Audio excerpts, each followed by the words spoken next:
give it a second here for everybody to connect to audio.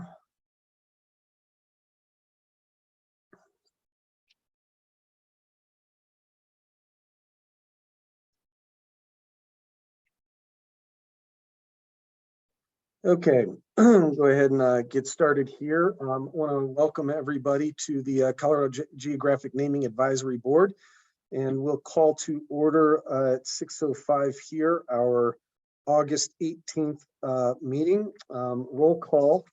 Dr. Way has an excused absence. I don't see Representative Perry yet. Representative Benavides. Here. Good evening. Good evening. Representative Exum is here. He's transitioning there. Councilwoman Joseph is here. I'm here. I'm sorry, I'm in two different meetings at once, but I'm here. Thank you. Sorry. Okay, thank you. Commissioner Chimino. Present, thank you. Thank you. Director Redhorse. Good evening, present. Dr. Limerick. Present. Good to see you. Nice to see you. Director Barry. I'm here. Good evening. Mr. Benitez is excused absent. Is Miss Nelson available? Don't see Miss Nelson at the moment. Dr. Gonzalez. I'm here. Thank you. Good evening. And Tim Mock is here. And sitting in for Director Garcia's Deputy Director Stroder. Here. Thank you. Thanks. Did I pronounce that right? Yes, Stroder. Thank you. Stroder. Okay, very good. Thanks for joining us. And Director Wolf. Good evening. Present. Okay, very good. We have a quorum. So we will move on to agenda item 3 here. Review and approve the August agenda. Are there any comments, questions, edits on the agenda for this evening? If there are none, I'll entertain a motion to accept the agenda. So moved. Got a motion? Is there a second? Yes. And Dr. Limerick with the second. Any further discussion? Seeing none, all in favor to approve the August agenda, hereby saying aye. Aye. Aye. Aye. Opposed, same sign. Aye. Motion carries. Next, agenda item 4, review and approve the May summary. That is in our packets there on pages 3 to 13. Any edits, questions, comments? If there are none, we'll take a motion to approve. Motion to approve. Do we have a second? I second it. Great, thank you. Any further discussion? Seeing none, all those in favor to approve the May summary, say aye. Aye. Aye. Opposed, same sign. Motion carries. Great. And now we've got some board member updates. I didn't include a DNR weekly here. I've got one item that would be of interest, or actually a couple things here. One is that in July here, the governor and the Colorado Parks and Wildlife announced the first round of recipients for our outdoor equity grant program. That program was is one of the first funds in the United States to specifically focus on organizations working to increase access to the outdoors for Black, Indigenous, and youth of color, LGBTQ+ youth, youth with disabilities, immigrant and refugee youth, and low-income youth.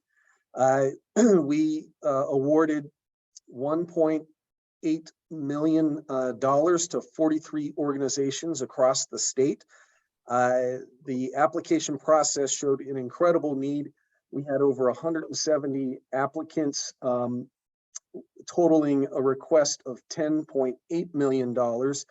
The fund was actually, the available funds were increased from $750,000 with some additional assistance by Parks and Wildlife and Great Outdoors Colorado to increase it to the 1.8 million. So we're really excited to get that out the door. And then I just want to give a kudos and acknowledgement here to Council Member Joseph for you were appointed to fill a vacancy for the House District 10 Democratic seat for the State House. So congratulations on that achievement. It's very good. Thank you. Thank you so much. I appreciate it. Thank you. Great. I got a lot of support. Thank you. Sounds like it. Well, good luck here in November. Thank you. Okay. Are there any other board member announcements or updates? Great. Seeing none, we will move on here to agenda item 6. And this is to review in consideration of USBGN case 5153, renaming Redskin Mountain to Mount Jerome. It's at pages 14 to 34 in your packet. We did appoint in our last couple of meetings ago a committee to work through this. Director Red Horse, you had organized a couple of meetings on this matter. Do you mind kind of providing a summary in terms of where we stand on this and how the committee meetings were going? Thank you, Director Mock. So we had convened, as Ted had mentioned, a couple of meetings regarding these couple of proposals. The first one was attended by I think we had 3 representatives from 3 different tribes in that aspect, and they had indicated that they would go back and meet with elders or their TIPO organizations to see if they could come up with a suggestion for this particular proposal.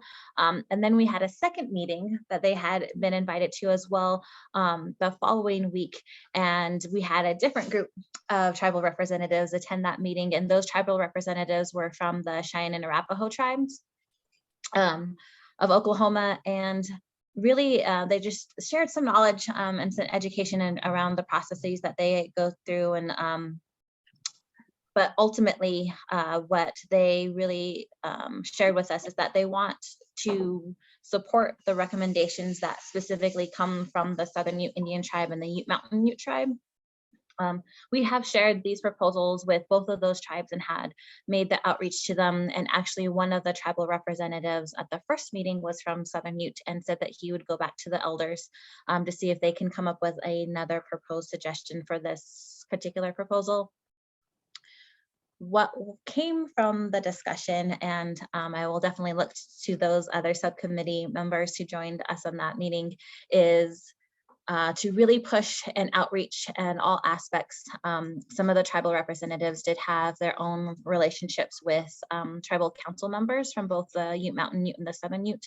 So they had agreed that they would make the outreach, and then our team would make the outreach as well, or I should say continue to make the outreach to those tribes to see if, again, if we can come up with a proposal for this board to consider ultimately at the next larger board meeting to take the vote. And I think at that point, this would be the last, I guess, opportunity that we'd provide the tribes to submit a proposal name, since this has been an ongoing proposal that we have been reviewing. So I'll definitely turn it back over to Director Mock, or open it up to other subcommittee meeting members who are involved in that conversation to provide their perspectives or any other comments that they would like to share. Great. Thank you, Director Red Horse. Are there any other comments from any of the other subcommittee members?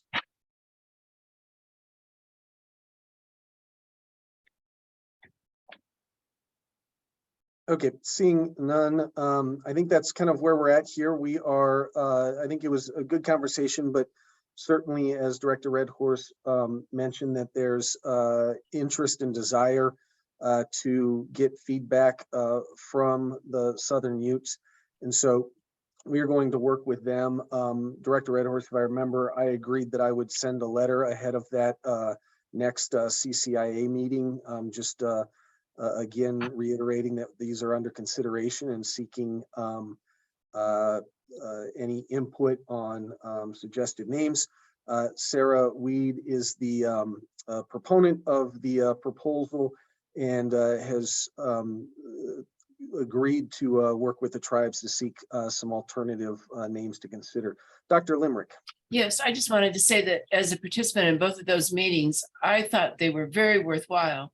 And I think the second one, the comments from our Cheyenne and Arapaho comrades, they were just great and really so orienting and so instructive. So we're not quite ready to say, and the outcome is, but I feel that that was extremely well invested time. And I had every imaginable internet trouble, and people were kind to me and let me participate, even though I was a little bit peripheral in digital terms. But I just want to say how much I appreciated getting to sit in on those conversations.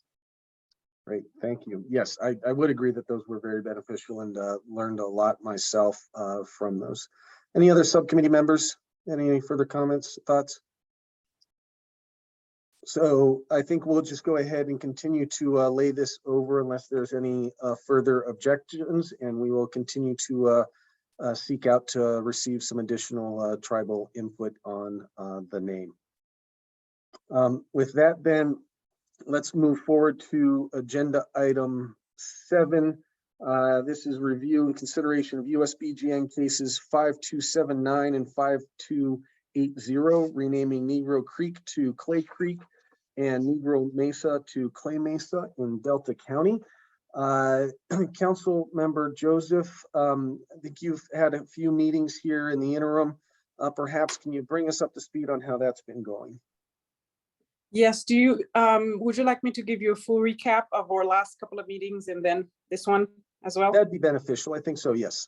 Okay, perfect. Okay, well, during the Geographic Naming Advisory Board meeting on December 16th, 2021, the renaming of Negro Creek and Negro Mesa were brought forth. The subcommittee was then formed with the purpose of doing outreach in the Black communities. And the subcommittee's first meeting, which occurred on February 16th, we extended an invitation to African-American leaders in Colorado to ask for their input on the renaming process and to create an initial list of ideas. On May 4th, 2022, the second meeting of the subcommittee was held with the intention of deciding on alternative names to the already proposed Clay Creek and Clay Mesa that came from the students. And that meeting, the names Reparation Creek and Reparation Mesa were brought forth and had strong support. On May 20th, the student from Cedar High School, they reached out to the governor's office and urged for reconsideration. And on June 16th, 2022, the subcommittee was tasked with reaching out to them, which we did on June 26th. An email was sent out to the school. And actually today we met with, the subcommittee met with Mr. Parson, who's the sponsor, Ms. Brittany, the co-sponsor, and we met with 4 of the students, Alexia, Marie, Kaylee, and Rylan. The student told us, the subcommittee, a little bit more about their processes. They also wanted to know more about what processes we used. And Representative Benavides explained to the student the subcommittee process to arrive at the Reparation Creek and Reparation Mesa.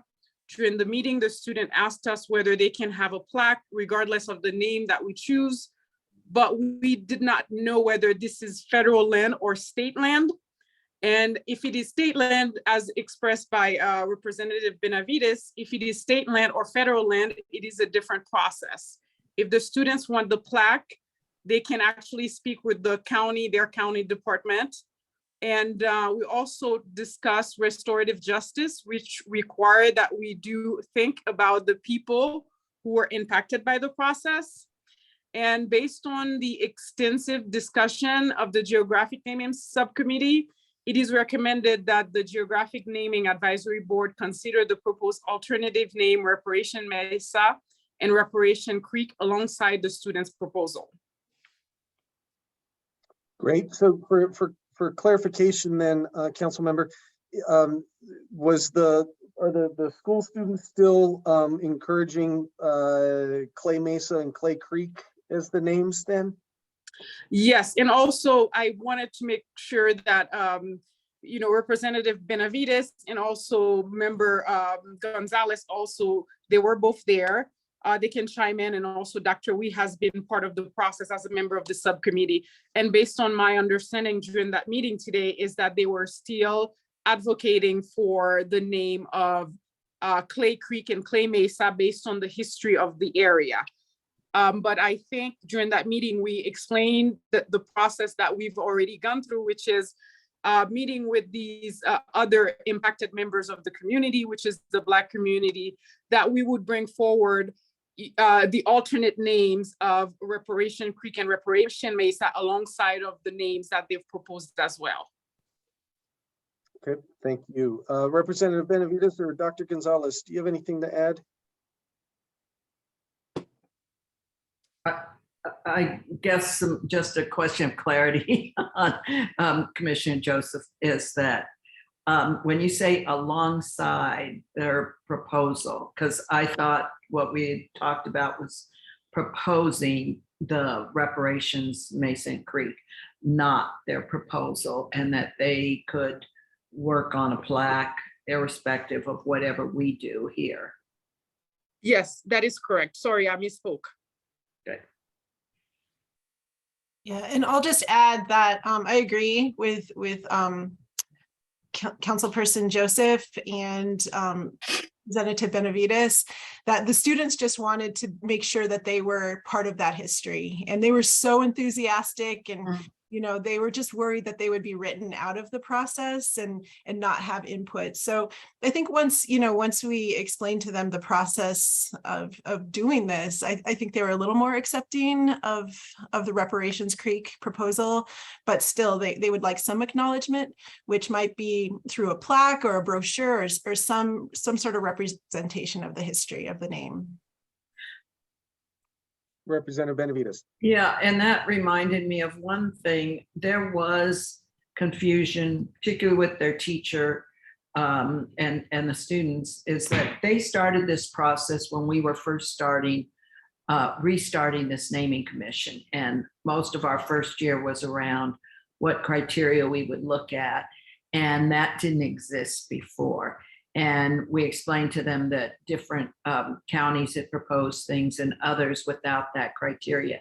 So people aren't really aware of it. So that portion, I think it's Appendix A or B to our other documents, that maybe that's something, if we haven't posted on our on your website about the naming commission, so people sort of know what we're looking through. Because I recall one of the students saying, they wanted Clay because they wanted to not be about race because of the history of that name. Before it was for members, if they members of this commission, if they didn't know that it was not Negro Creek and Negro Mesa, or it was the other N word was the name of it. And in 1963, there was an order from the Director of the Interior to change all of those names. And so the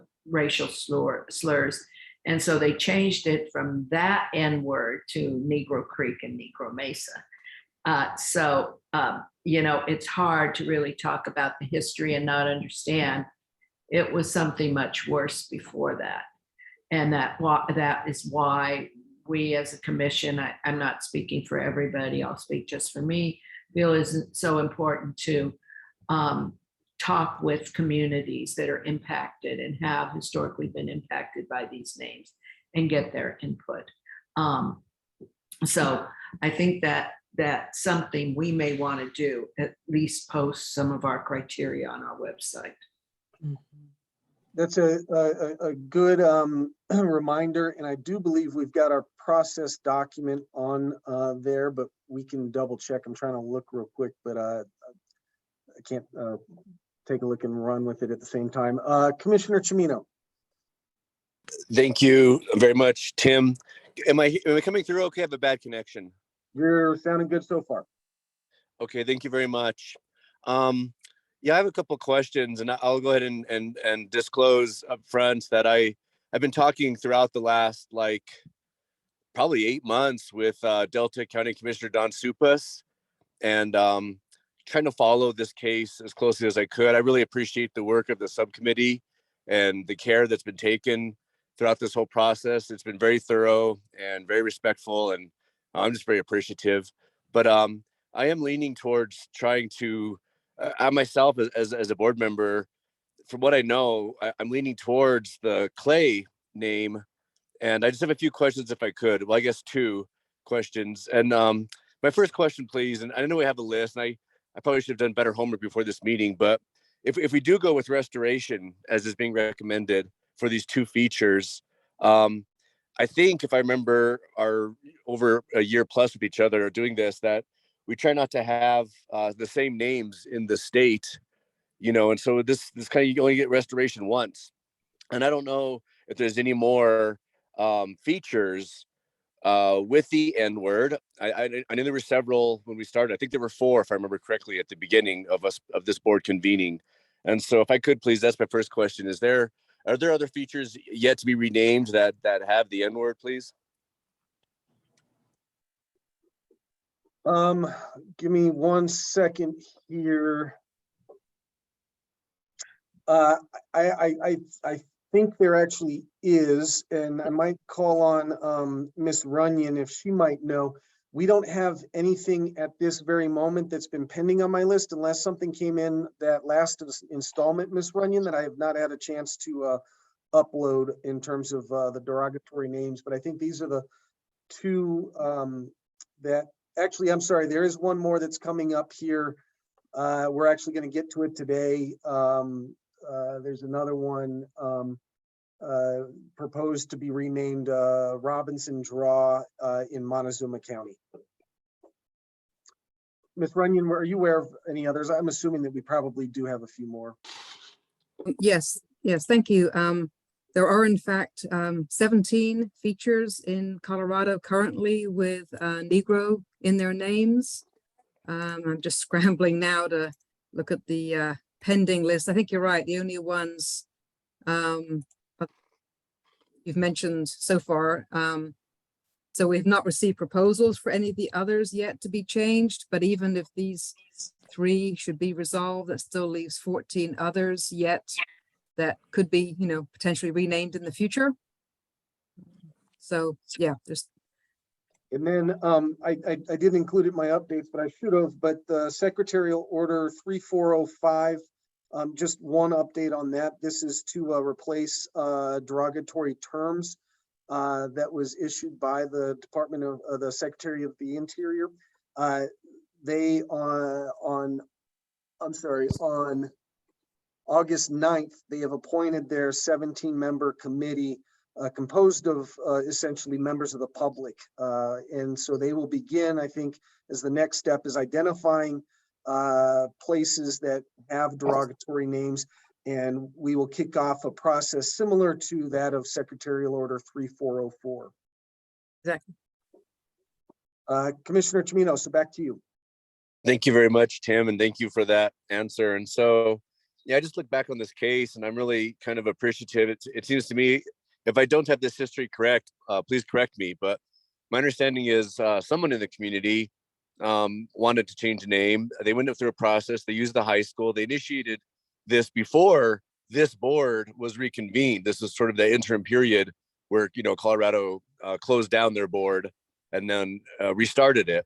And so they put a lot of work in, and they came up with a name that has some relevance to, I think, the geology of the area. And I'm very understanding, I think, of restoration and looking back on the history and the harm that name caused, and we want to try going forward as a country, as a state, to restore. And that's great. That's good. But I'm thinking, I don't know. I think that Clay was a good process, and yes, I think that the students learned a lot. I think the time spent by the subcommittee with the students sounds like great benefit from that. And while I'm sure they are warming up to the name, I'm sure they have a way to let their work be acknowledged, either through a plaque or whatnot. You know, not every vote has to be unanimous with this board, but I'm leaning towards, if that is the nomination, to vote no. I just want you guys to know why. I'd prefer the Clay name with what I've seen transpire with all of this. And if anyone has questions for me, that'd be great. But thank you very much for your time.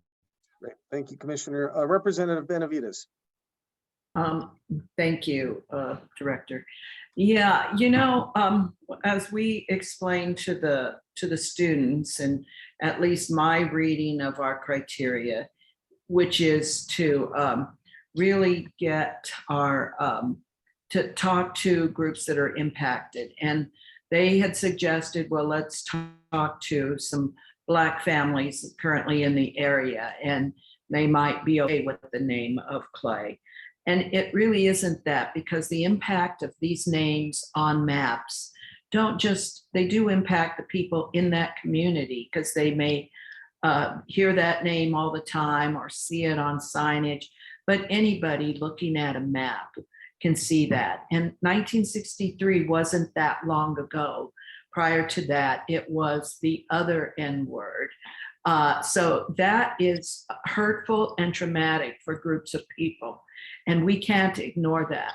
And this proposal came from the Delta County Commissioner. So I'm guessing from the commission. It didn't come from an individual separate from that. And the county commission decided this process. This process of engaging students in a contest is not necessarily the best way. And to advise them to not to advise them how important it is to look into the history. Because until we raise concerns, when we asked Commissioner Supes the first time, what did they do as far as looking at the impact on Black families in the area, and nothing really was done. They hadn't found anybody. Well, later with the community group found out, yes, indeed, there are Black families. They have been over the years doing things. In fact, the last 3 years, which never came up to anyone, they've been doing major types of convenings around the George Floyd murder. So there is a community that the students didn't talk to. So yes, we can look at other geographic things like Clay, but Clay is throughout the state. I mean, the name of the state is Colorado, which is red for the color clay of the dirt. And I mean, that's saying Clay, it's really about the process the students went through. Not that they did anything wrong, but they weren't looking at some of the things that I think we've placed importance on. And it doesn't matter if there's 3 or 17 other features with that name. Those haven't been proposed, and when they're proposed, this is the one before us. We engaged, I think in our earlier meeting, Commissioner Joseph had indicated 41 people at one meeting, 27 at another, people across the state, different leaders and organizations in the African-American community. So I just think it's important that we consider that. And Clay is a nice name. And they offered the plaque. And we said, well, you can do a plaque by going to your commission, because these are names that are put on the maps by the federal government. And I have no idea how signage, I don't even know if it's federal land or state land, or who would be in charge of figuring that out, but it wouldn't be this commission. So I think, I still would stress, when I'm looking at these names and they have been derogatory names, I will hold that up as a primary criteria in evaluating the proposals. And this is one that did have engagement of community members throughout the state, and came up with a proposal, not restoration, but reparation is what the proposal is. So I would be a supporter of that proposal. Any additional comments? Councilmember Joseph, I'm already forecasting. Thank you. No, I just want to thank Representative Benavides for her comments and her advocacy. And I fully am in support of her comments because at the end of the day, when we look at in history, the things that have happened in many of our marginalized communities or impacted communities based on racial inequities, and if today we want to restore, right, we want to restore justice, we must put them at the center of the work that we do. And we did that actually as part of this subcommittee. And I'm very proud of the work that we were able to do as a group and doing that outreach. I believe through our outreach, these communities were seen and they felt part of the process. And I think if we were not to honor them with the opportunity to be part of this process and engage, it would be again another way of it would be again just another form of injustice, because they should be part of that process. That's what restorative justice is about. So I just once again want to thank Representative Benavides for her thoughtful comments. Great, thank you. Director Redhorst. Sorry, thank you. I also appreciate Representative Benavides' comments and Councilwoman Joseph's comments as well. I think part of it, I can definitely appreciate where Camino is coming from and wanting to honor the work that has been done previously and the work of the youth. And I think the importance of having youth being involved in these processes and learning how to be involved in these processes is super important. I also feel like it's also important for the youth to understand the importance of what it means to include and to restore. And so I think that this board could use that as a model of the importance to include diverse voices and to learn of the historical, just the history behind it. That to Councilwoman Joseph's, don't necessarily want to use the word marginalized, but those communities that weren't brought to the table and maybe did not have a voice in these decisions like this. And it is important to bring them to the table and to ensure that they can advocate for themselves. And then how, again, as a board, are we modeling that for the youth? And then perhaps in the next process and however they want to be involved in these types of decisions, that they are thinking of how to bring in inclusive voices to their decisions. Thank you, Director. Any additional thoughts? Dr. Gonzalez. So I agree with everything that has been said by my subcommittee colleagues and by Commissioner Redhorst. I think it was a teachable moment for the students, and you know, they were disappointed, they were discouraged, they used that language, but ultimately it was a lesson in how change is made. And I think connecting certain dots in history too. So it's almost like I want to have, as a teacher, I want to have a follow-up conversation with those students, which I don't think I can have, but I think it was an important lesson for everyone. And I don't think it will deter them from future involvement in this type of work. So I think, thank you to my subcommittee colleagues for a very good meeting with the students. Great, thank you. Any more comments, thoughts, discussion? Let me open this up to public comment then. So we will entertain public comment for both USBGN case 5279 and 5280.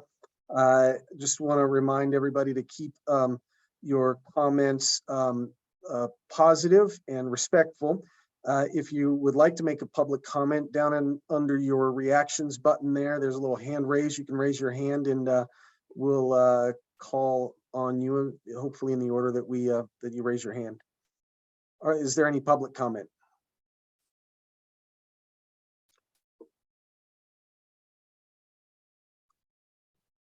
Ms. Runyon. Thank you again. Thank you. A very good discussion as always. So just from the USBGN's perspective, so are we considering at this point Reparation Creek and Reparation Mesa to be essentially formal proposals from either the subcommittee or the Colorado board as a whole, or are you still in the discussion stage and that would come later? I think that's, Ms. Runyon, I think that's where we're headed is that we are, similar to Yansing Gulch. Right. Would be submitting essentially a substitute proposal here. Okay. So we could expect to see that more formally from the Colorado Board as a submission at some point in the Yes, near that- future? Yeah. Yeah, Okay. I believe that would be appropriate, that we appointed a subcommittee that did have conversations that brought that recommendation back to the board. And so if we vote to approve, I think that's the appropriate course unless there's any other thoughts or disagreement. Okay. Mr. Roybal, good evening. Buenas todos. Hey, I hope everybody understands. I hope this isn't when I put a heart up there. I hope people don't think it's like me applauding in the middle of this, as we're negotiating this stuff. It just, my heart, sometimes I just can't hold myself. So bueno, I mean, this is really neat stuff. I don't know if I already shared this with you, but I did. We even had rocks thrown at our house a little bit ago. So when I see steps like this that are being taken, believe me, it breaks my heart. So please tolerate me when I put the heart up, because I'm really trying not to disrupt or interrupt. Pero mi corazón, I'm not lying, you guys, this is really something to me. So I just want to say thank you, okay? And so please, if you don't want me to do that, just let me know, but I'm not being disrespectful, quite the opposite. Thank you. Great. No, thank you. We have, I think, enabled and continue to enable all of the functions of Zoom here. I think we have appreciated the community and the stakeholders and those that join us in expressing that. And so until we kind of hit a point that it becomes inappropriate, but I don't think we've crossed that threshold at all, and enjoy the kind of open expressions that are engaged in these meetings. You're trying to make me cry in the public, huh? It's okay. All right, is there any additional public comment? All right, we will close public comment for USBGN cases 5279, 5280. Board members, colleagues, what is your preference?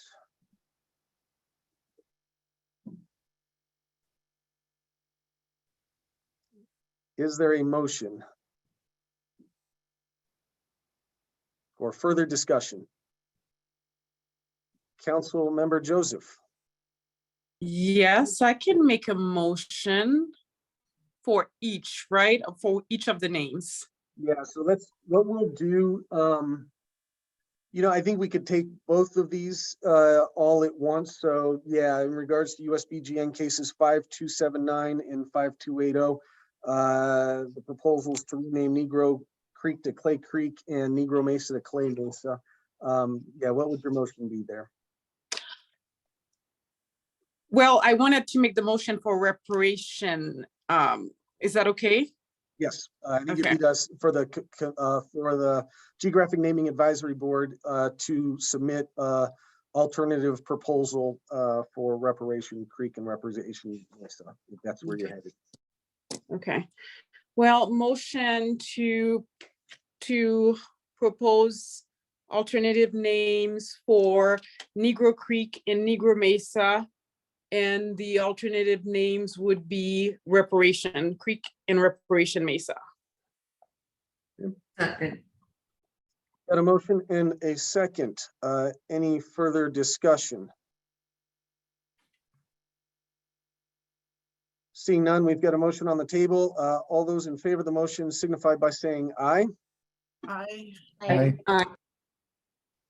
Those opposed, same sign. I opposed, please. Great.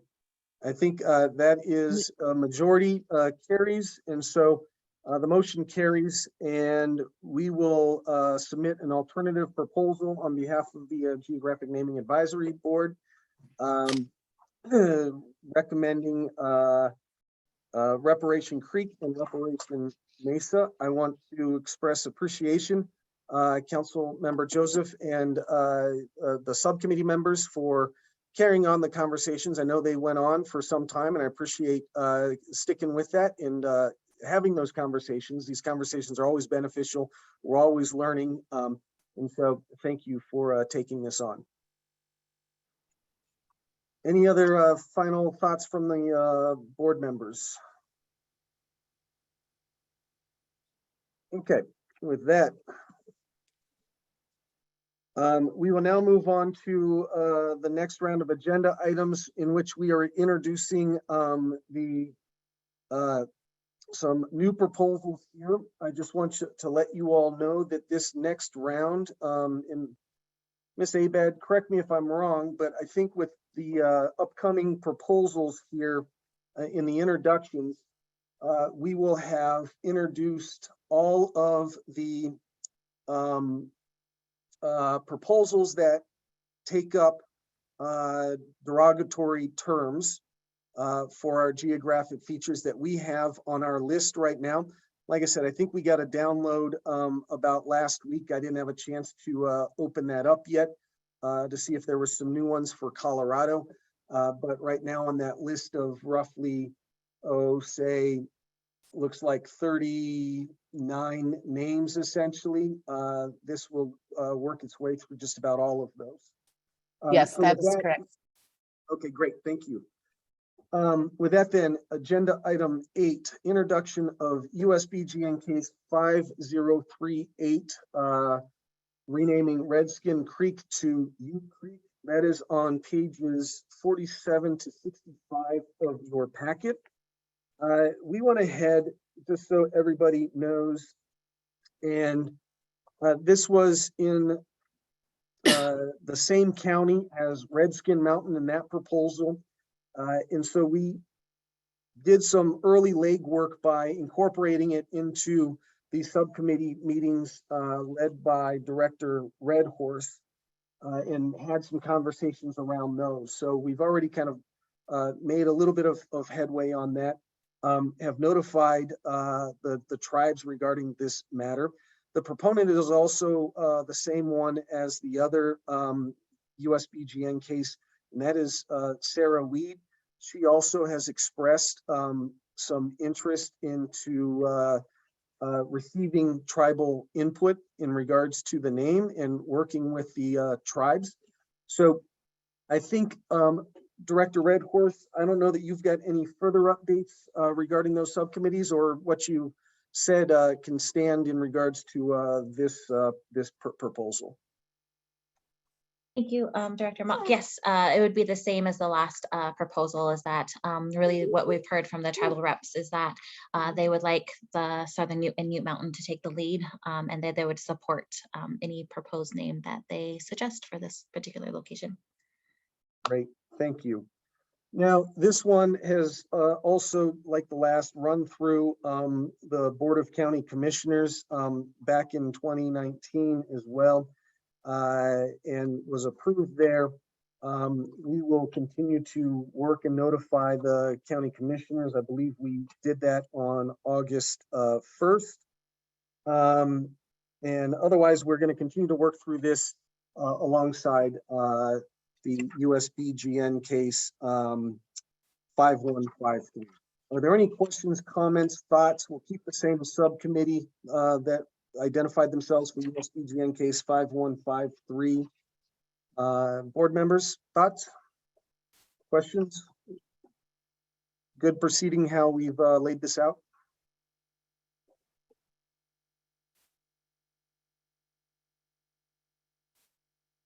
Okay, so seeing no comments, I'll take that as agreement. We will then go ahead and continue this on into the future, and we'll continue to work alongside 5153. With that now, moving on to agenda item 9, introduction of USBGN case 5557, Negro Draw to Robinson Draw. This is on pages 66 to 77 in your packet. Let me pull that up here.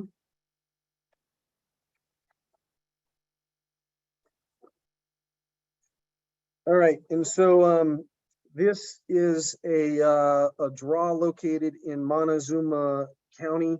The proponent is Jesse Nett with the U.S. Forest Service on behalf of Amanda Corderette. Is Jesse with us this evening? I'm not sure if I see Jesse. I do not. Okay, so we also had sent this along here and did some initial outreach to the Department of Natural Resources, Equity, Diversity, Inclusivity Advisory Group, Montezuma County Commissioners, Outdoor Recreation Tourism Office, the Mestahay Coalition, PETA Action, and David Combs, Mr. Combs. Let's see here. What else do we have to list?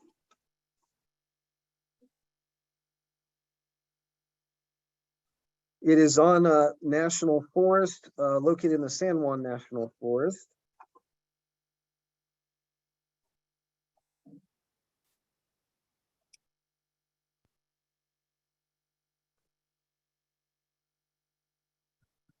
And this was an alternative proposal. There was another proposal earlier on for hop straw instead of Robinson draw here. So this was a change up in regards to an alternative proposal originally. I don't see that we have the county weighing in on this matter.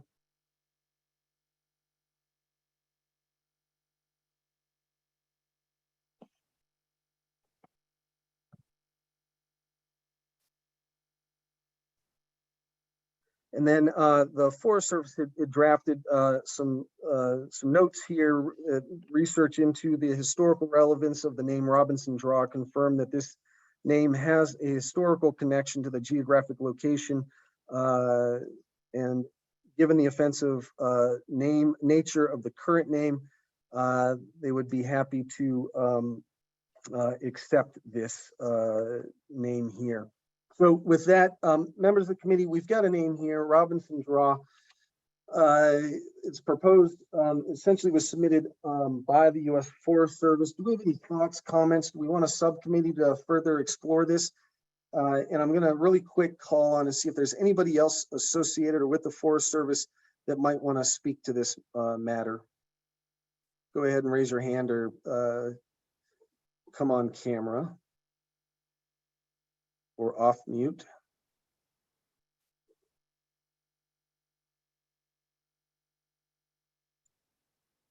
Thank you, Councilmember Joseph. We'll see you later.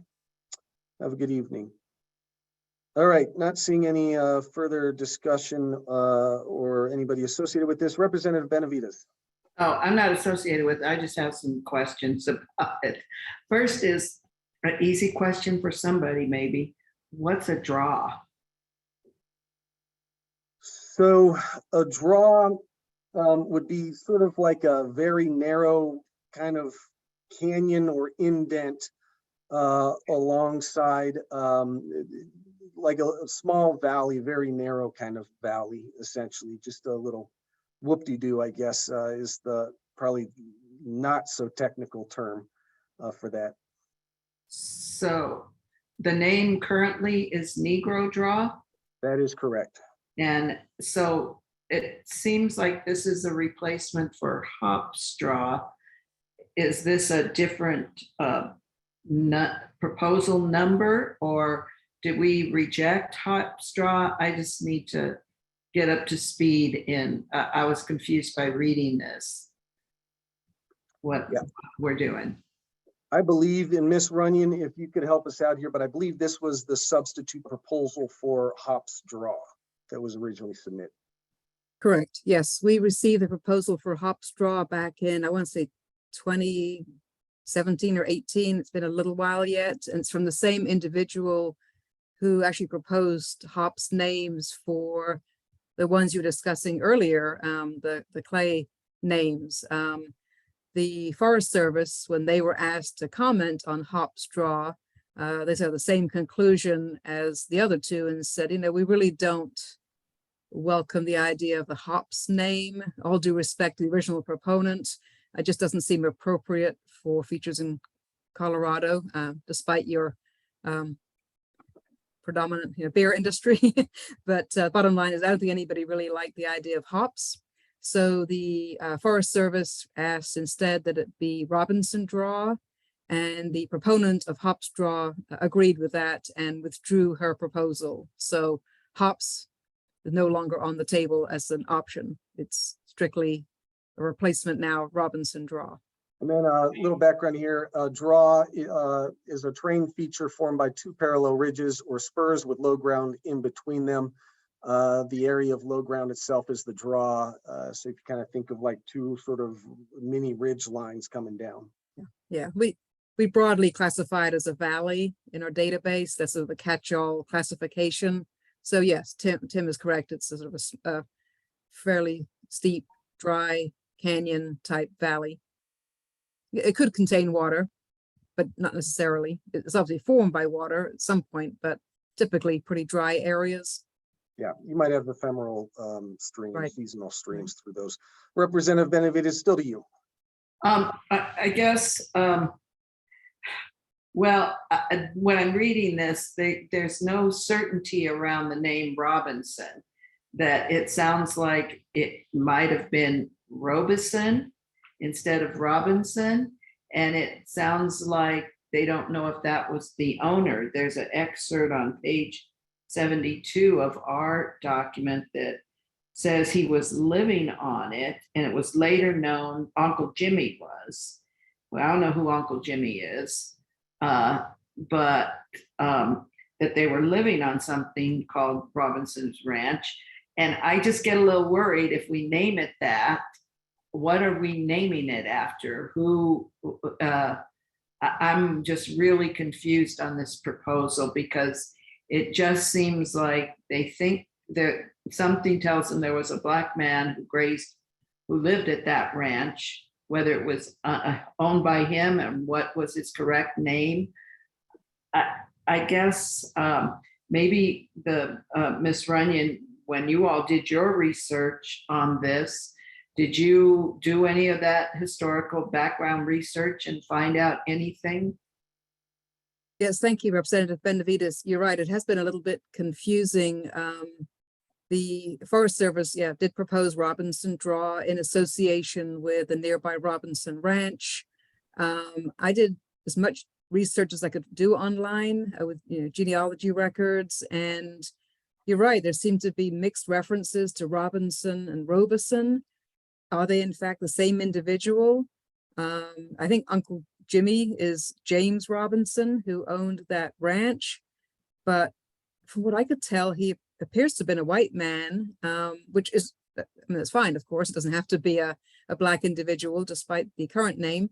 Nonetheless, there seems to be some confusion, and I was almost hoping that maybe Colorado history has some better records than what we could locate about who that Robinson was. For what it's worth, when I pointed out some of this confusion to the Forest Service, they agreed, yes, there's some confusion, but they are sticking with Robinson Draw. They feel it's essentially an associative name. It's meaning it's associated with Robinson Ranch, which is clearly was right there. It's on the early topographic map. So there clearly was an individual named Robinson, or maybe Robeson. It's just, it's his own records seem to vary in the spelling. There may not be a definitive answer to that. So I guess if I might ask the indulgence of Colorado history, if perhaps they might be willing to do some more research to sources that we just don't have access to, that would be very helpful, I think. And I don't know how to, sorry, I'm speaking out of turn. No, please, Representative Benavides. I think what you're proposing is a good idea, or for somebody to do that, because in the past, when we've talked about putting a person's name on this, we want to know more about that person. And if we're naming it after a ranch that is owned by somebody named Robinson, then we probably need to know a little bit more about them, and if they did any great thing or terrible thing other than just owning the ranch. I mean, I wouldn't want us to go along with that and then we find out something really bad going on. Yeah. I will say, if I can jump back in, I guess the U.S. BGN. We get these from time to time, and this is why I refer to this more as an associative name. It's associated with an existing feature, in this case, the ranch, rather than strictly a commemorative name. We're not necessarily having to dig into the history of Robinson, but I also hear your concerns, given the sensitivity these days to naming anything for a person. We would like to know a little bit more about their background. It appears from what we can tell is he was just a ranch owner, which of course in the 1920s in Colorado was a big deal, being able to sustain a family and keep a ranch. That's a full-time job in itself. So it's not as though he had to accomplish great things. But I don't know, you think perhaps would Dr. Way have access to resources, perhaps at the more state level, and maybe look around a little bit more? Again, the Forest Service, and they manage the land, and they weren't able to find anything more than what's in the proposal. So I just, we're limited sitting here in Virginia with what we can find really online. So maybe could we indulge Colorado history to do some more investigation? Dr. Gonzalez. Ms. Runyon, I think that's a really good idea, and I can help Dr. Way do that. So I'm in Denver, and he and I both can engage those resources. That'd be wonderful. Yeah. I know Okay. we would appreciate it. And I think in the long run, it's probably a wise approach just to, as they say, cross those T's and dot those I's to make sure there's nothing we need to be concerned with down the road. We don't want to approve a name and have to undo it later, right? Great. We will at least have a mini subcommittee with Dr. Gonzalez and Dr. Way to kind of dig into that and see if they can find anything out. Great. Any additional thoughts, levels of interest, additional information, outreach that we should conduct at this moment? If it would help, I'm happy to report back to the Forest Service on today's deferral and why.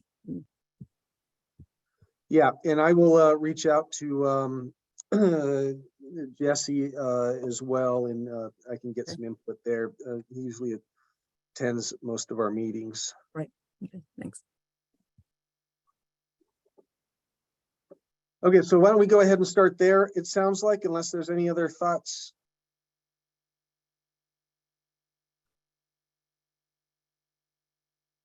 Okay, and then let me just open this up to public comment, see if there's any public comment. Again, down at the bottom there, the reactions button, raise your hand. Mr. Roybal.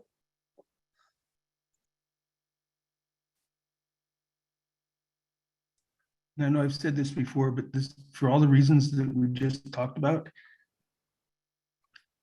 I've always been suggesting we try to stay away from naming after people because it gets too convoluted. I mean, it really does. So, and I don't want to say we should make just, and I'm talking about the state of Colorado, we should just have a blanket statement. We shouldn't have name names at all, but I think there should be something like that. But I do believe we can be a little bit more creative.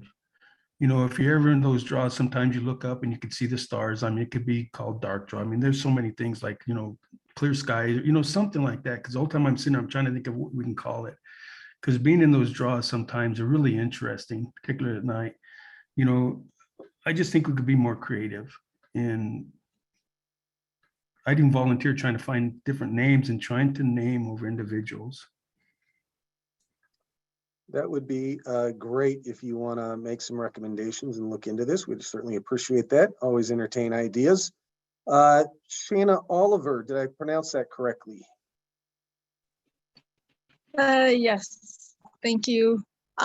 Yes, I'm Shana Oliver, and I am a tribal member of the Navajo Nation and a community member in the metro area and a parent of 4 kids. And I think it's really important to look into the history before naming it after somebody, for the fact to look into whether how they acquired the land itself. And we know through history that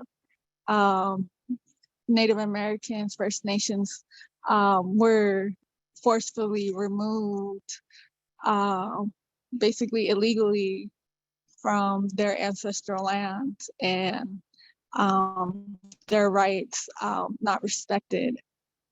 So like 48 tribes of this nation, this place we call Colorado, should really look into seeing what tribes would have geographically named these areas that are named, and reconnecting that ancestral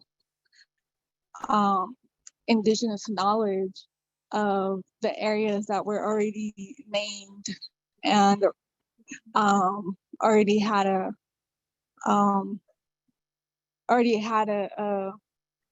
significance to communities. And if not, we should definitely look into the background of these proposed names, and seeing whether what their background is first before moving forward with those of especially places that are basically racist and continue to erase Native Americans' ancestral homes identity. So thank you. Great. Thank you for your comments. We appreciate you being here. And we can also do some additional outreach to the tribes as well, and let them know that this is on the table and under consideration. Ms. Runyon.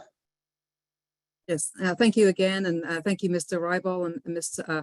Oliver. You make good points, and basically I was going to really reiterate exactly those that, this name was applied at some point in the past for a reason. There was a story behind this existing name. Ideally, we always encourage proponents to do research, and if at all possible, find out how that name Negro Draw came to be. Was there a Black family there early on? Was there an early settler? And if you can find his name, replace the word Negro with his name. So we don't necessarily want to always rule out commemorative names, because sometimes it might be appropriate to restore the name of that Black individual. But if it can't be found, and unfortunately so many of these histories cannot be found, we just don't know how it got the name. It was just found in local use for some reason. And of course, in Colorado or in any part of the Southwest where Spanish is spoken, it could just be the Spanish word for Black. It could just be that for, the water that flowed through the canyon was dark in color, or the trees along that draw happened to be particularly dark wood or something. We don't know if it was named for an individual or a family, or is it just descriptive? I think Representative Benavides said earlier, if we have evidence it was previously with the N word, then to be honest, it is more likely it was for a person or a family. But if it's only ever been Negro, it could just mean Black. So again, I don't want to, we do tell people, if at all possible, do your homework, do your research, try and find how that name came to be. In other words, keep the history, but remove that word. And don't just replace everything with, oak or elk or bear or something very bland. Try and find the history if you can. So perhaps that'll come out too in researching the Robinson name. Perhaps we'll get lucky and Colorado history will uncover how that name came to be. That'll be even better. So thank you for letting me add that additional thought. Thank you. Thank you. We will lean on the expertise of our historians here to do a little digging, and then come back with see what they find, and if need be, we can form an additional subcommittee, a larger subcommittee, to kind of take a look into this and reach out to some various stakeholders. Any other thoughts, comments? Okay, otherwise, I think we've got enough here to continue this matter into the future as we work on this. So we'll move along to agenda item 10. Might need some help here on my pronunciation. This is the introduction of USBGN case 5758 Chinaman's Canyon to Toisin Canyon. Did I pronounce that correctly? If I did, please let me know. And with that, we're looking at pages 78 to 90.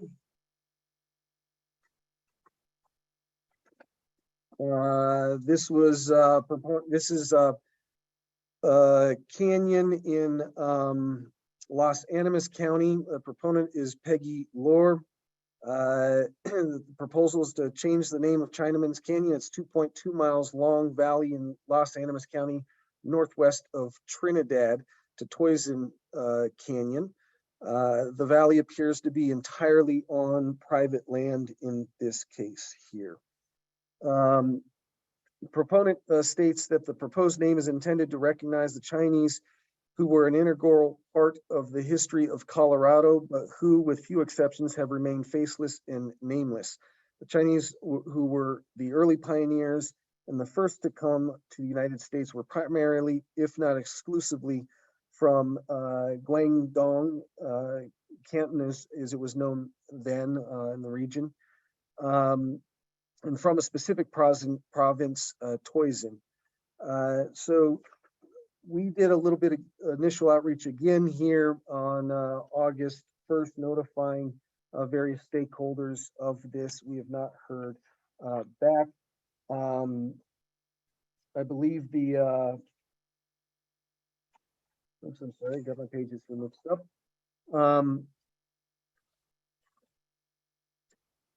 I do not believe that we've heard back, have we, from the county commissioners on this either? No, we And, did not get a response back from the county. No, correct. Okay, thank you. So with that, I know that Dr. Wei had some interest if we were to form a subcommittee. Let me see if there are any proponents or anyone familiar with this proposal that might want to say a few words. Go ahead and come off mute. All right, seeing none. Colleagues, what do you think about this? Any additional outreach, any thoughts? Subcommittee work. I know that, again, Dr. Wei was very interested in being part of this conversation and was unable to. Certainly willing to carry this on. Representative Benavides. No, I have no problems joining Dr. Wei on the subcommittee. Peggy Lohr is a friend. I've known her for a long time, and she does her research on this. And I know in here it talked about Dr. Wei trying to figure out the correct spelling. And I think it came from USBGN. I'm trying to find the page that I just read about the correct area or region. And I wanted to ask, I think, it's first time is on page 79, and it's on the USBGN comments. And I don't quite understand the Foreign Names Committee. I've never heard of that committee. And they recognize Taichung as the official name that's known as that. And I think that's where it says Dr. Wei is going to look into it. So I was just wondering if Ms. Runyon wanted to comment on that paragraph and whatever the foreign committee is. Okay, thank you. That's our counterparts. We at the U.S. Geological Survey manage domestic names, so names in the U.S. and U.S. territories. There's also a Foreign Names Committee under the umbrella of the Board on Geographic Names, and they're responsible for collecting names for all other countries around the world, so that when the U.S. government is mapping other countries or working with other countries on projects in the State Department, CIA, so that we have a standardized database of place names around the world. Now, unlike the Domestic Names Committee, or our committee, the Foreign Names Committee does not actually make decisions on names. I mean, it wouldn't be appropriate for the US government to tell country of France, what to call its places, but they have linguists and staff who collect place names from all around the world. And so they're going to have Chinese language experts who would collect all the place names for China and put them in their database for use by the US government. And so just in the course of researching this proposal, we took a look at our foreign names database and found that Toisan is not recognized as the name of a place in China. It's listed with a couple of other spellings that you mentioned there. So we just reached back out to Dr. Wei and asked him to ask the proponent, why Toisan and rather than the name that the US government recognizes for that place. And he offered to check with her, and I believe that's the last we've heard. So with him not being here tonight, we don't know if he got any follow-up, but it did sound like that was the name that they are favoring, which is fine. There's nothing to say the name has to conform with foreign names database. Obviously, Chinese names are anglicized, and in this case, the people that came from that part of China, if they called it Toisan, that's fine, so be it. So it's just some background on the research that we did, and I don't think it's a quote showstopper, but we just asked Dr. Wei to verify that in fact Toisan is the spelling that the proponent really wants. I hope that helped. Okay, great. So it sounds like Dr. Wei is already engaged and Representative Benavides might assist, I think, in coming up with the correct spelling in name for this proposal. And it sounds like we do know the proponent, and we can work with her on making that appropriate. Any other thoughts or comments? Let me open this up for public comment. Is there any public comment? Signify by raising your digital hand. Seeing no public comment, we will close public comment right now. Okay, so we will go ahead and continue this matter into the future as we work on this one. And with that, we will move on to agenda item 11. And this is introduction of USBGN case 5765, renaming Dead Mexican Gulch to Jose Gilardin Gulch. This is located in Garfield County. The proponent is Paul Fiorino. I don't see Paul here today, but it's a 1.6 mile long valley in Garfield County. It's located in the Flat Tops Wilderness. It is noted here that this is to rename the mountain after an individual, perhaps that was struck by lightning and killed in 1922. There's a grave with a sign that reads Jose Velarde, killed by lightning. And then sounds like a little bit extra research that went into this was that they think that the proponent determined that Velarde was more likely accurate, and so the spelling was amended. Again, we kind of sent this out to our stakeholders on August 1st, notifying that this was under consideration. Jose Velarde. Oh, I'm sorry.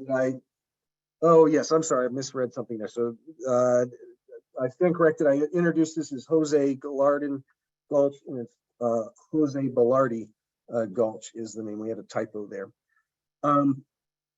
Is there anyone associated with this proposal?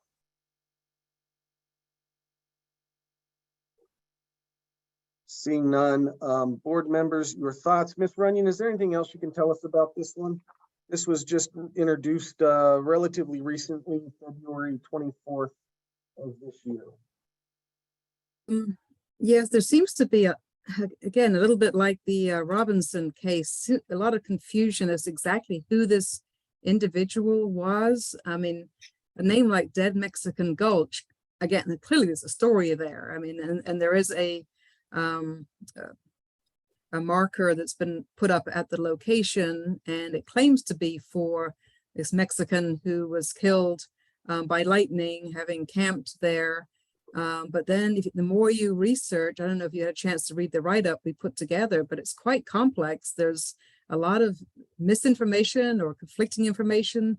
You know, was he in fact guilty of murdering his colleague? Was he innocent and was chased and forced to camp at the site and then sadly struck by lightning and killed? I mean, is he is he a good guy or is he the bad guy? There's so much conflicting biographical information, and given that this incident was sometime in the 19-teens, there's a surprising amount of information just in online newspapers and historical accounts. We're not quite sure what story to believe.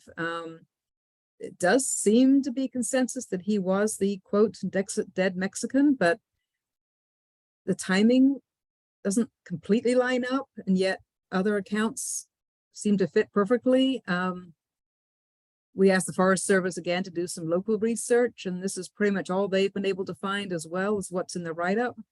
Bottom line is, you know, the proponent feels that the name should be changed. You know, it's not a very flattering name at the moment and needs to be changed. I mean, whether or not it's offensive, certainly insensitive, I would say. And again, like I said earlier, ideally you want to replace the name with that of the individual that was originally honored with, you know, again, who was a dead Mexican. But as I'm torn on this one, I think that there's good, compelling commemorative evidence, but if he committed a murder, which again is not, is it the same individual? Were there two Jose Velardes, Velarde with an E with an I? It's amazingly complicated. So I'm not sure what to tell you on this one, other than, again, maybe Colorado history could do some yet more investigation and see if there's state records to determine who this individual was. It might help fill in some gaps. So we did not, yeah, we don't have too much more information to go off on this. Board members, thoughts on approaching this? Representative Benavides. I guess I have two thoughts, and one is, Ms. Runyon, you're talking about a case brief, and I don't, at least in the handout, it's not in here. There's just reference to some things in the newspaper that with regard to the spelling, but nothing about the person. And so again, I agree with you. If we're going to change it to the name of a person, we want to know more about them. And those articles are not here. And I guess I would go with the other spelling for the opposite reason of Velarde, because if you have an original thing that was put there in 1922, when he died, I would say they knew how to spell his name, not what a reporter put in a newsletter or a newspaper after that, because names in Spanish have had their spellings changed many times historically by census takers and others. So I would need clarity on that, but more about the individual. I agree, Dead Mexican Gulch is not a good name. But this does not talk about, it's a gulch, but it doesn't, is it just in, it's in the wilderness area by a forest. So I don't know that people have ever lived there or the surrounding community. This write-up doesn't tell us anything about that, other than it sounds like it's a dangerous place for lightning. And that may be, you know, a warning for a name about lightning strikes here often or something, you know, but I don't think there's enough in this proposal for us to go on. Okay, we can do a little bit more research. Again, maybe Dr. Gonzalez and Dr. Wake could help us out with some initial research into. We've got a couple of names here to work with, perhaps, and we'll follow up. We'll make sure we track down the rest of that case brief. Apologies for that. And are there any thoughts, other thoughts, board members?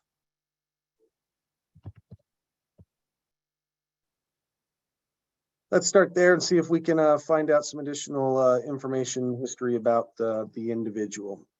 And based on that, we can put together a subcommittee into the future.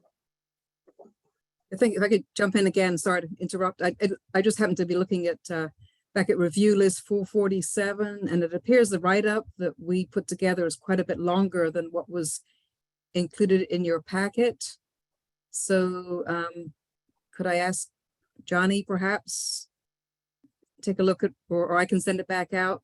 Because it looks like our write-up is a good page and a half or more.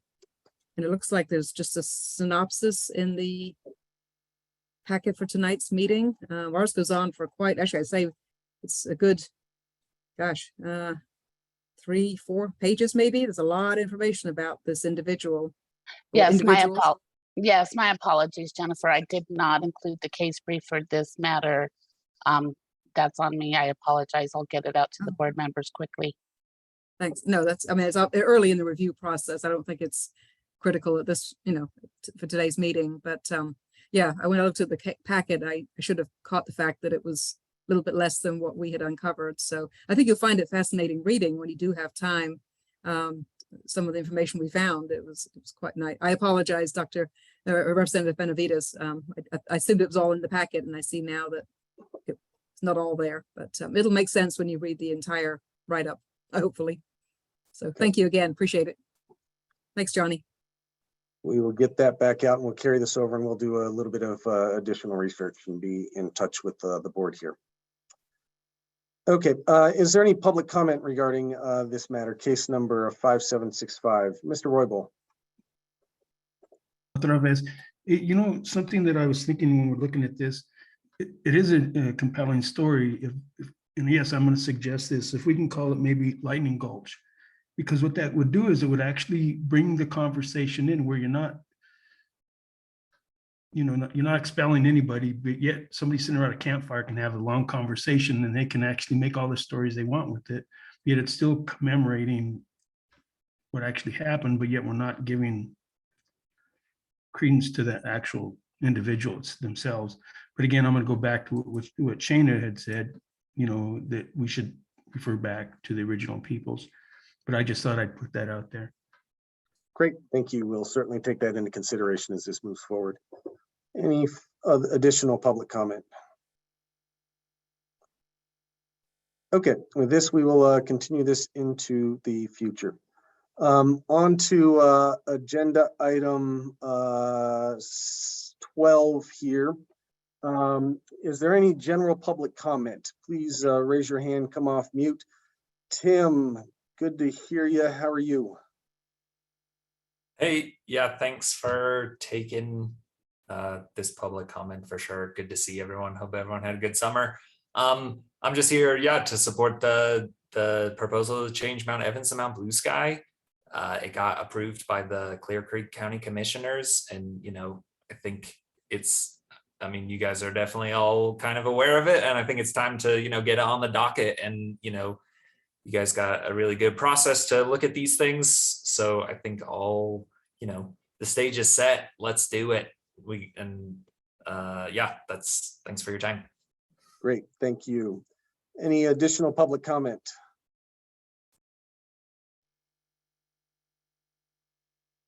All right, seeing none, we will close public comment. Board members, following up on Tim's comments, let me address our next meeting is going to be next month. It's currently calendared for the September 15th.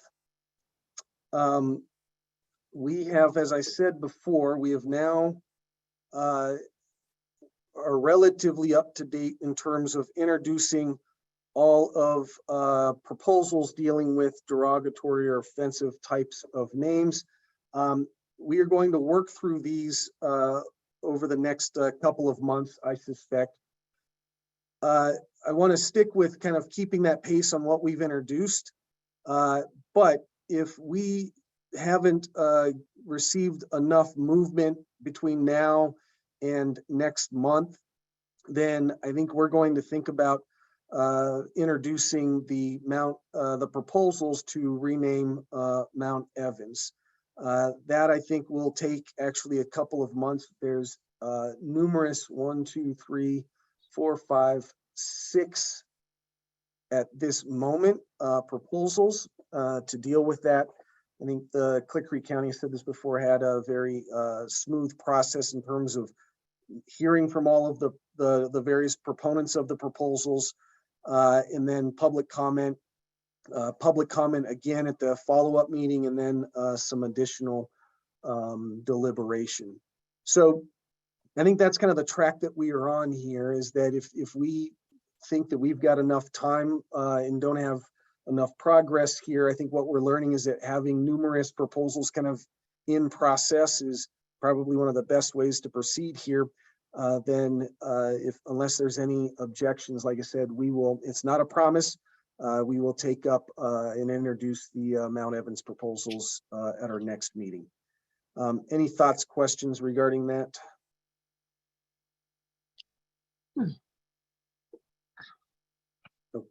Representative Benavides. My only thought is that one is one where there is a lot of interest, recognizing the proposals. And if we are going to put it on the agenda, we may want to put it on the website or wherever we put it so people know, because there is interest in that. Yeah, that's a good comment. The other one is the other issue I have regarding next month is the 15th is actually a rough date. Ms. Abad, myself are going to be out of town. We are prepared to conduct this remotely from our hotel rooms. However, and actually we will be at the, we're going to go check out the Council on Geographic Naming Authorities with the other states. There's a conference. We did not budget necessarily, but I think in terms of the interest and how this works for future years here, we're going to go visit with them and attend that conference, see what it's about. And I think we've already begun talking about how, if there are other board members interested, how we might be able to accommodate their travels to that conference as well in the future. So we're going to be at that. So the point I was making is that I'm wondering if either September 22nd or the 29th, in kind of moving the meeting back a week or two, would work for everyone. If not, then like I said, we're prepared to do that, but it would certainly be helpful if the 22nd or 29th might be available. The 29th would not work for me. Okay. So let's start the bidding at the 22nd. Okay. Got some thumbs up. Looking good, looking good. Perfect. All right, we will go ahead and move this to our September meeting, the 22nd. And then, like I said before, we're going to return back to that original schedule that we kind of thought about at our last meeting. I know that we missed last month and had to move it to this month. I appreciate everybody's flexibility.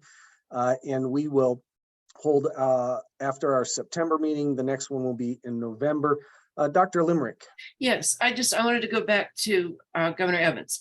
And I just wanted to ask about our deliberations as we look forward to that.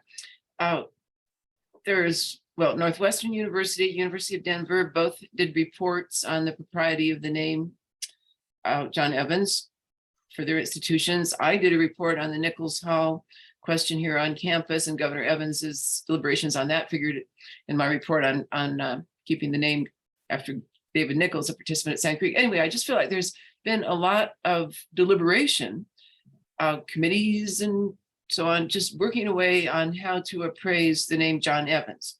So and there's certainly been historical writing about other things we brought up here, but I'm just wondering, should we do something that accommodates the fact that other people have sweated this, that's not the right word, have exerted themselves to try to make sense of this puzzle? Is there something we should be thinking about to harvest that body of deliberations out in the world, or should we just start fresh? I think so. Thanks for raising this, because I have begun to kind of collect some of these studies, articles, some interesting news articles about the family and in some of the interactions to date. So I was thinking about, maybe pulling those together and we can send that out to the board members and make it available on our website, even if folks think that that would be of some benefit. Representative Benavides?